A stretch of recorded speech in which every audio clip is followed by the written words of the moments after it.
Sometimes instead of a spark, some families feel friction with state police. Right now, Karen doesn't have her own page on the state's cold case website. Pictureless, it's shared with Mildred Alvarado. I'm her daughter. The woman found a few months later. Coming up on KTTC News at 5, another airline has grounded that Boeing airplane model after a cabin blowout Friday. Plus, congressional leaders have reached an agreement that could help avoid a government shutdown. And radon gas can be deadly. January is dedicated to raising awareness on how to protect yourself. Your 5 o'clock news starts now. Live from your local news leader, this is KTTC News. Thanks for joining us. I'm Megan Zempel. We're starting tonight with weather as parts of our area may be seeing some snow this week. Meteorologist Sarah Gannon joins us from the weather patio on what we can expect. Sarah, say it ain't snow.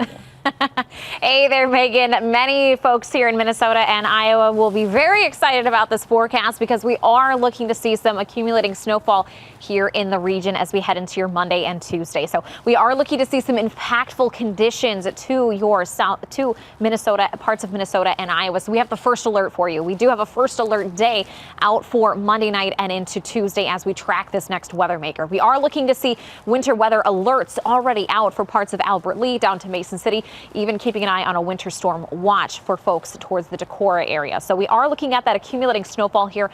Best opportunity for that will be Monday night through Tuesday morning, and that will impact us pretty much everywhere in southeast Minnesota and northeast Iowa. So outside this evening and so far today, things have been fantastic. Live look there at your Lewis Notto live camera right here from Signal Hill. Not much sunshine for us here in Rochester, but folks towards Mason City and Albert Lea did pick up a little sun. Right now we are sitting at 22 degrees here in Rochester. Area wide, those temperatures currently sitting into the upper teens and low 20s. So cooler now here for this evening as we await that next weather maker. Things are quiet. We've got cloudy conditions overhead. Folks towards Mason City, Albert Lea, even towards Owatonna, looking at a little bit of some clearing there. They did pick up just a bit of some sunshine. However, that cloud cover did stay pretty thick for us in Rochester, Preston, even down towards Decorah and over to Winona. So the rest of this evening, conditions will stay quiet. We'll continue on with cloudy conditions and temps into those 20s. But we are looking at that first alert day out for your Monday and Tuesday. We are expecting to see some of that heaviest snowfall staying across northeast Iowa, but we are looking to see impacts to that Tuesday morning commute. So I have more details on timing, how much snowfall we could be seeing, and a little bit more of a breakdown on those active winter weather alerts coming up in your first alert weather. We'll have those first alert details for you coming up in just a few minutes. Megan? All right. Thank you, Sarah. We look forward to it. Congressional leaders have reached a top-line spending agreement that could help avoid a partial government shutdown later this month. Speaker of the House Mike Johnson and Senate Majority Leader Chuck Schumer announced the deal in a letter to their colleagues this afternoon. The agreement establishes an overall spending level of $1.59 trillion in fiscal year 2024. According to Johnson, the breakdown is $886 billion for the military and $704 billion for non-defense spending.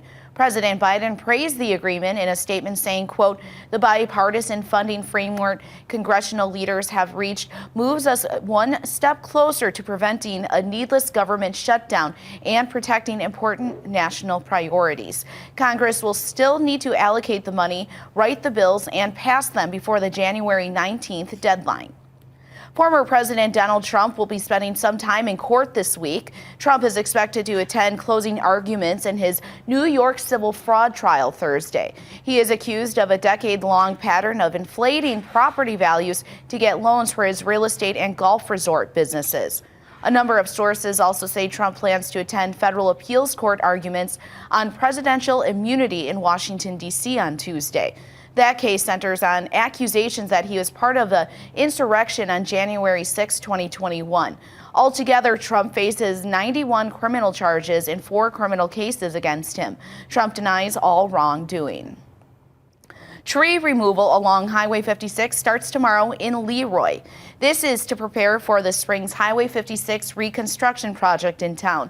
MnDOT says it has identified trees that will need to be removed. Many of them are planted next to the road and would not survive construction. And MnDOT says many of them are on MnDOT property. If trees are located on private property, MnDOT will notify the owners and provide funds to replace them. Construction is scheduled for a 1.2-mile stretch of Highway 56. The work includes fixing pavement, improving drainage and pedestrian safety. And on Saturday, United Airlines said it will suspend all of its 737 MAX 9 planes. The move comes to inspect the planes as required by the Federal Aviation Administration. This comes after an Alaska Airlines flight had to perform emergency landing after a section of the plane detached. United Airlines said it has 79 of those Boeing 737 models. The airline says it's working with the customers impacted by the suspension. Well, Secretary of State Antony Blinken is on his fourth trip to the Middle East in an attempt to try to contain the war in Gaza and manage a growing regional crisis in Lebanon and the Red Sea. Josh Lederman has more from Tel Aviv, Israel. Secretary of State Antony Blinken is crisscrossing the Middle East on an urgent mission to try to keep this Israel-Hamas war from spiraling into a regional conflict. Already, the top U.S. diplomat has visited Turkey, Jordan, and Qatar, 3 U.S. allies that are really playing key roles in the global diplomacy around this war, including in back-channeling with Iran, in trying to get Iran to prevent its proxies around the world from escalating against Israel, such as Hezbollah, the Houthis in Yemen, and others. And these nations are also playing a role in delicate negotiations with Hamas about trying to reach a new deal to release more hostages. But 2 senior Biden administration officials now tell NBC News' Andrea Mitchell that those talks have all stopped as a result of the recent assassination of a top Hamas leader in Beirut. And so right now, Blinken and others working aggressively to try to get those hostage negotiations back on track, including for 6 American citizens who remain captive in the Gaza Strip. And at the same time, there have been more cross-border fighting between Hezbollah in southern Lebanon and forces here in Israel, as the Israeli government is warning that the window for diplomacy to avert a wider war is now closing. The fears here are that Israel may decide that they need to deal with that Hezbollah threat and start to bomb in Lebanon, which could really escalate the situation across the Middle East. Closer to home here in the United States, student loan payments resumed in October, but some borrowers are still receiving inaccurate billing statements. That's according to a new report from the Consumer Financial Protection Bureau. It lays out challenges the Education Department's student loan servicers have been facing since the pandemic pause ended. In addition to billing errors, people with student loans are experiencing processing delays and long hold times. According to the report, the average borrower waited 73 minutes to speak to a live agent in late October. One person, the report says, waited more than 9 hours. Millions of people didn't make their first payments last fall due to problems created by their loan servicers. In response, the Biden administration is punishing 3 of its 4 servicers. It's withholding more than $2 million from AidVantage, Ed Financial, and Nelnet, saying the companies failed to meet their contractual obligations. January is National Radon Action Month. Public health officials in one Iowa county say at least half of the homes in the state have radon levels higher than EPA recommendations. Radon is one of the leading causes of lung cancer in the U.S. It's a dangerous gas that comes from decaying elements in soils. It's not noticeable by smell or sight. Experts are urging Iowans to test their homes as soon as possible. The Department of Public Health reports Iowa has the highest average indoor radon concentration in the country. When inhaled, excessive radon particles can damage the lungs and could lead to cancer. The first step to ensuring you're safe is to test. If levels are excessive, Iowans are encouraged to reach out to a state-licensed radon mitigation specialist. Typically, the highest levels of radon can be found in the first floor of the home or in the basement. You can order testing kits from the American Lung Association. And some good news. We want to remind you again of our big event coming up. It's an easy way you can make a difference, and that's by taking part in our Eagles Cancer Telethon right here on KTTC. That's coming up on January 13th and 14th. You can join us in person at the Mayo Civic Center or just turn on your TV to help raise money for cancer research that is happening right here in Minnesota. The telethon kicks off at 8 p.m. on Saturday and will continue through 4 p.m. next Sunday. We hope that you can join us for this inspiring tradition now in its 70th year. Well, still ahead, the United States is heading back to the moon. But this mission looks a lot different than the one 50 years ago. We've got the details next. Welcome back. Monday could be a landmark day in NASA's long-term mission to return to the lunar surface. The Vulcan rocket is set to take off loaded with equipment that will gather data for future moon missions. But as Kristen Fisher reports, not all payloads are scientific. No, dadgummit. Apollo 17, 1972, the last time the U.S. made a soft lunar landing. Now, 50 years later, NASA technology is returning to the surface of the moon. The Peregrine Mission 1 is a NASA collaboration with private space companies. Pittsburgh-based Astrobotics spearheaded the design of the lunar lander, which you can see here being loaded onto a Vulcan rocket. The rocket itself was created by the United Launch Alliance, a joint venture between Boeing and Lockheed Martin, and this will be its inaugural flight. NASA's taking a back seat on the mission, with Astrobotic running operations from its own ground control in Pittsburgh. Peregrine is due to land on the moon on the 23rd of February, gently touching down near the Gruithuisen domes, which are named after the Bavarian astronomer. Peregrine marks the start of NASA's Commercial Lunar Payload Services, or CLPS, which will allow the government space agency to outsource the launch and transport of its lunar cargo to private companies. That cargo is key to NASA's Artemis program, which aims to put the first woman and the first person of color on the moon. The Peregrine lander is a boxy 2.5 meters long and just under 2 meters tall. On board, pieces of NASA cargo, some of which will gather valuable data for future moon missions. Also on board, an assortment of payloads from 7 different countries, including a Bitcoin-encoded coin from the Seychelles, a lunar rover built by students at Carnegie Mellon University, and even human remains, thanks to Elysium Space. Capsules containing a portion of Elysium customers' loved ones will create a lunar memorial for friends and relatives to look at in the night sky. Hot on the heels of Peregrine will be NASA's second CLPS mission. Intuitive Machines' Nova-C lander will launch on a SpaceX rocket as early as February, delivering 5 more payloads to the moon's south pole. With around a dozen companies bidding for NASA's lunar contracts, Peregrine marks the start of a brand new moonshot and a giant leap for the entire space industry. Here's your first alert weather with meteorologist Sarah Gannon. Well, many of us can be getting excited about some snow potential here in the next few days, but this will be some impactful weather to your day. So we are looking at some first alert days out for Monday and Tuesday. So here's what we're looking at. We are looking at some accumulating snowfall here in southeast Minnesota and northeast Iowa between Monday night and Tuesday morning. And we will see some impacts all across southeast Minnesota and northeast Iowa. So first, let's dive a little bit deeper into what we are looking at with weather alerts. We do have a winter weather advisory for Freeborn County down into Worth and Cerro Gordo counties and further off into the west, excuse me. So that is all of those counties colored in purple. That winter weather advisory will be in place from Monday afternoon until Tuesday evening. Now on our eastern side for counties in northeast Iowa, we have this blue color. This is a winter storm watch, and this will be in effect from Monday evening until early Wednesday morning. Now I am expecting this watch to be upgraded at some point in time, either later tonight or early tomorrow morning, to either a winter weather advisory or winter storm warning. So mainly across northeast Iowa is where we'll see the greatest impacts with this particular system. Outside right now, things are pretty quiet. We've got some cloudy conditions overhead, some clearing happening there through Owatonna, Albert Lee, and down towards Mason City. So they picked up a couple rays of sunshine earlier today. Many of us, though, staying pretty cloudy.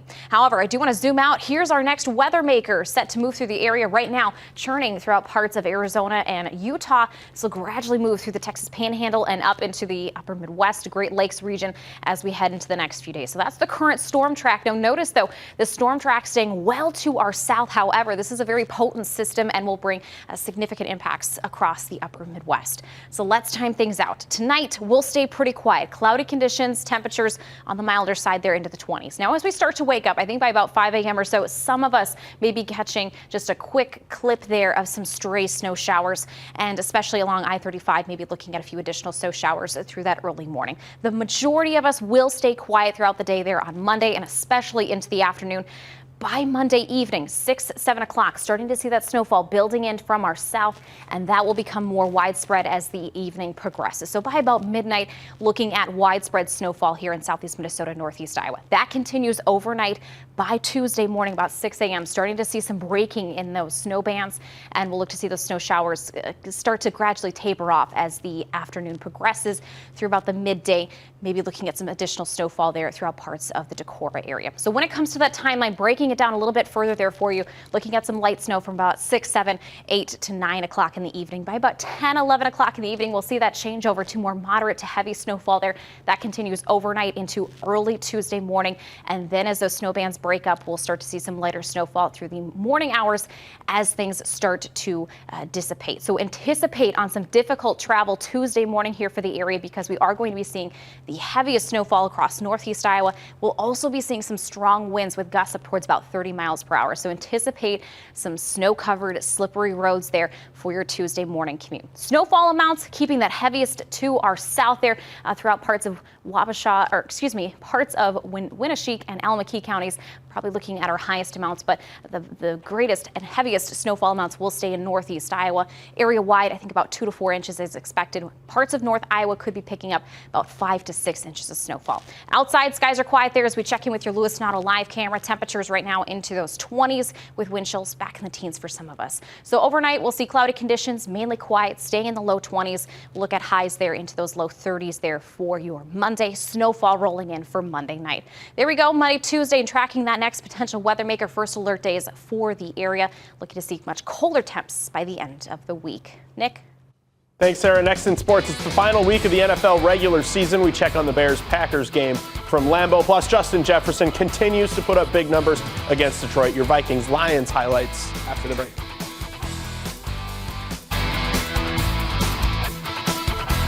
Welcome back, everyone. I'm Nick Spiliopoulos. Heading into the final day of the NFL's regular season, the Vikings needed 4 things to happen to make the playoffs. One of them, either a Tampa Bay or New Orleans loss. The Bucs won 9-0. The Saints dominated the Falcons 48-17, eliminating Minnesota from the postseason. So, last game for Minnesota this year, Kevin O'Connell and the Vikings in Detroit taking on NFC North champion Lions. Now, Detroit's first trip to the red zone ends with the rookie Sam Laporta all alone for his 10th touchdown of the year. Vikings would go 3 and out once they got the ball. Now Goff back to the play action, airs it out. Khalif Raymond torching the secondary, but Raymond ruled out at the 3, a gain of 41. Next play, Jahmyr Gibbs on the pitch beats Cam Bynum at the goal line. Extra point, no good. Lions lead 13-0. Go to the second half, Vikings getting a pair of field goals, and they got the ball to start the second half. Going for it on 4th down, pass completed to Brandon Powell, but a trio of Lions keep him short of the line to gain. Detroit back in the red zone. They're going to keep it on the ground. David Montgomery meets Harrison Smith at the goal line. Montgomery wins this Oklahoma drill, make it 26 Detroit. Fast forward, final minute of the third quarter. Vikings going for it on 4th down again. Lions protecting against the run, but Mullins with a perfect ball to Justin Jefferson in the end zone. And with that grab, JJ surpasses 1,000 receiving yards, which speaks to his ability. He missed 7 full games and parts of 2 this season, over 1,000 receiving yards. Now time for a small shootout. Detroit's second play after Minnesota's touchdown. Amon-Ra St. Brown escapes the coverage, cuts across the field. The extra effort gets him in for 6. Now, Detroit scored in 2. Minnesota only needs 3 after the Lions touchdown. Mullins showing his arm talent again. Jordan Addison's got his man cooked, a 42-yard touchdown. The Vikings' first-round draft pick ends his rookie campaign with 70 catches, 911 yards, and 10 touchdowns. Nothing done on purpose, but Nick Mullins threw 2 interceptions in the final 4 minutes of the game. The loss probably the best interest of the Vikings, finishing the season 7-10. Coach KOC reflecting on the end of his second year at the helm. With some of the adversity this year, it gives me really, really positive feelings towards what we have the ability to build here in the future, and understanding that everything that has transpired, we have to own it. We have to make sure we're looking inward and reflecting on it the right way. To then, it starts with us as coaches, starts with me first and foremost, and then that will be how we start preparing our 2024 team. Checking in on the Packers. If they win, they're in the playoffs.